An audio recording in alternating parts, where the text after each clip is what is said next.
Hey guys, welcome to my channel. My name is Michelle and Elvis CoStar here on YouTube. Today it's movie day and we're looking at co-stars. Now, we're back into Kid Galahad. Now, I've done Joan Blackman. I have put her on my channel. Here is the screen grab from it. Pop on over and have a look if you're interested in Joan Blackman. Now, because I've already looked at Joan Blackman quite in depth, I thought, what can I do? And I was thinking about doing a video, but then someone in the comments gave me some advice and said, why don't you look at another co-star? And Lola Albright, and I was interested in that. But then when I looked, I was really interested in Gig Young, because Gig Young's from another film that I absolutely love, That Touch of Mink and Young at Heart, and I love him in those movies. So I thought, wouldn't it be good to pick a male co-star and have a look? So let's get into Gig Young. Gig Young was born Brian Ellsworth Barr, and he was born November 4th, 1913, and he was an American actor. He was nominated for an Academy Award for Best Supporting Actor for his performances in Come Fill the Cup in 52, Teacher's Pet in 59, love Teacher's Pet, and winning the award for They Shoot Horses, Don't They, in 1969. I said horses, very strange, horses. Sorry. So, early life. He was born Byron, obviously, so they changed it obviously to Gig Young, which I think is a great name, Gig Young. I love it. He and his older siblings were raised by his parents, John and Emma Barr, in Washington, D.C., and his father was a chef. When he was 6, his family moved back to their hometown of North Carolina, where he was raised. He returned to Washington and attended McKinley High School. Career, theatre. He developed a passion for the theatre while appearing in high school plays, and after graduating from high school, he worked as a used car salesman and studied acting at night in the Phil Hayden Theatre School. Wow. He moved to Hollywood when a friend offered him a ride if he would pay for half the gas. After some amateur experience, he applied for and received a scholarship to Pasadena Playhouse. I had 2 jobs to support me, never rested, but it was great training, and when I landed the part at Warner Brothers, I was ready for it, he said. Barr made early appearances in Misbehaving Husbands, credited as Byron Barr, and in the short Here Comes the Cavalry in 41. While acting a South of the Border play, he and leading actor in the play, George Reeves, were spotted by Warner Brothers Talent Scout, and both actors were signed. Yay. So his early work was uncredited or as Byron Barr, not to be confused with another actor with the same name, Byron Barr. Right, okay, or Byron Fleming. So obviously they had to change it, didn't they? So it included appearances in Sergeant York, Dive Bomber, Navy Blues, and One Foot in Heaven, which were all in 41. Gosh, he was busy. Barr had a bigger part in a short, The Tanks Are Coming, in 41, which was nominated for an Oscar. Wow. He was also in They Died With Their Boots On in 41. You're in the Army Now, 41. Wow. 1, 2, 3, 4, 5, 6, 7. 7 movies in 41. Whoa. Well, obviously they're bit parts, but still it's busy. He had an uncredited bit part and nearly unseen. In his distinctive voice, he had one line, "How's the ice?" in the Bette Davis film, The Man Who Came to Dinner. He was also in Captain of the Clouds in 42 and Male Animal in 42. And then Warner loaned him out. The Gay Sisters and Becoming Big Young. So in 42, 6 months into his Warner Brothers contract, he was given his first notable role in the feature film The Gay Sisters, as a character named Gig Young. What? So preview cards praised the actor Gig Young, and the studio determined that Gig Young should become Barr's stage name and professional name. As a character, well, I never knew that. He admits to having some hesitancy, but I weighed the disadvantages against the advantages of having it stick in the mind of audiences. There'd be no confusion with some other actor called Gig. Yeah, he's right. His parts began to get better. A co-pilot in Howard Hawks' Air Force, Bette Davis' love interest and old acquaintance in 43. Young took a hiatus from his movie career and enlisted in the United States Coast Guard in 41, and he served as a pharmacist mate until the end of World War II, serving in the combat zone in the Pacific. On Young's return from the war, he was cast as Errol Flynn's rival for Eleanor Parker in Escape Me Never in 47. Ooh. Right, post-Warner Brothers. So Young began freelancing. In 66 interview, he said, "Whenever you play a second lead and lose the girl, You have to make your part interesting, yet not compete with the leading man. There are a few second leads in this business. It's easier to play a lead. You can do whatever you want. If I'm good, it always means the leading man has been generous. Right. He supported John Wayne in Wake of the Red Witch in 1948.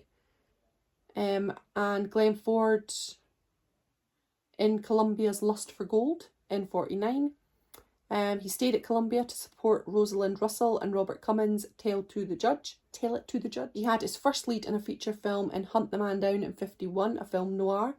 And he went back to support roles for Target Unknown, Ollie and the Valiant, and that was a Gregory Peck Western in 1951. Young received critical acclaim for his dramatic work as an alcoholic in the 1951 film Come Fill the Cup with James Cagney. Back at Warner Brothers, he was nominated for both an Oscar and a Golden Globe. Young later gave Cagney a great deal of credit for his performance. In Broadway, Young claims he rarely performed in comedies until he appeared on Broadway, All Men, All Women, in 1953 or 1954, which ran for 382 performances. Young recalled it was a big smash hit, but never helped change my type of Hollywood for quite some time. I still played dull, serious parts like Errol Flynn's brother, yet on Broadway they offered me nothing but comedies. Strange. So he returned to Warner Brothers and he played the supporting role the same year in Humphrey Bogart's thriller The Desperate Hours. He also remembered by many James Dean fans for the driving safety interview made shortly before Dean's fatal car accident in 1955. Dean wears a cowboy outfit as he is taking a break during filming of the 1956 film Giant, while playing with a lasso and counselling the audience to drive carefully. Oh. James Dean. Hi, Jimmy. Hi, Gabe. We asked Jimmy over today because he's a racing man himself. A real one, not a crazy one. Incidentally, I think I should explain that Jimmy just stepped over from the set of Giant. And need I add, he plays a Texan. Speaking of racing, have you ever been in a drag race? Are you kidding me? I just thought I'd ask. No, Jim races in the tradition, you might say. Real racing cars, real tracks. How fast will your car go? Oh, an honest miles an hour. Clock around about 106, 7. You've won a few races, haven't you? Oh, one or two. Young returned to Hollywood to lose Katharine Hepburn to Spencer Tracy in Death Set. He's always doing it, isn't he? George Seaton saw Young on Broadway and cast him as a tipsy but ultimately charming, intellectual and teacher's pet with Clark Gable and Doris Day, and it earned Young a second Best Supporting Actor nomination. And he was then reunited with Day in The Tunnel of Love in 1958 and appeared with Shirley MacLaine and David Niven in Ask Any Girl. Oh, I love Ask Any Girl from 1959. That is a really, really good movie, guys. I really, really like that. It's one of my favourites, actually. And I forgot that Gig Young, because he's the supporting actor, isn't he? But yeah, he's in it. He's really good as well. Young made another movie with Doris Day, That Touch of Mink, as Cary Grant's best friend, yeah. And he was also Elvis Presley's boxer promoter in Kid Galahad in 1962. So the same year as he was in The Touch of Mink. And yeah, he's good because you can see that that's clearly the same time period. Young won the Academy Award for his role as Rocky, the dance marathon emancie and promoter in the 1969 film They Shoot Horses, Don't They? So there was a career decline. Young's increasing alcoholism began to cost him roles. Originally cast as the Wacko Kid, Young collapsed in the set of the comedy film Blazing Saddles during the first day of shooting due to alcohol withdrawal and was fired by director Mel Brooks, and he would replace him with Gene Wilder. The final years, Young was one of several names to star in The Hindenburg in 1975, and he had the lead role in the Gene Roddenberry TV pilot that did not get to series, Spectre, and his last role in the 1978 film Game of Death, released nearly 6 years after the film's star Bruce Lee died during production in 1973. So personal life, Gig was married 5 times. He was notably married to Elizabeth Montgomery after he met her after she appeared in the episode of Warner Brothers Presents in 1956, and the two married later that year. In 1963, Montgomery divorced Young because of his alcoholism. On September 27th, 1978, Gig Young, aged 64, married his 5th wife, a 31-year-old German magazine editor named Kim Schmidt, and he met Schmidt in Hong Kong while working on Game of Death. Gig Young, on October 19th, 1978, 3 weeks after his marriage to Schmidt, The couple were found dead in their apartment in Manhattan. Police summarised that Young shot his wife and then himself. A motive for the murder was never discovered. Police said there was a diary open to September 27th with "We got married today" written on it. The couple appear to have died around 2:30 p.m. and their bodies were found 5 hours later. Young was at one time under the care of a psychologist and a therapist, who later had his professional medical licence revoked amidst accusations of ethical violations and misconduct with patients. Okay, so yeah, Gig Young has led a very, very colourful life with lots of credits, always playing the second man, which is, yeah, can happen in Hollywood, but he definitely achieved what he wanted to achieve. Obviously, alcoholism was a big factor in his life, and then as you can see, that terrible demise that happened to him and his wife, which obviously, I can't say anything, I can't speculate on it because I wasn't there and we don't know any of the facts, and nothing was found out to be why that would have happened.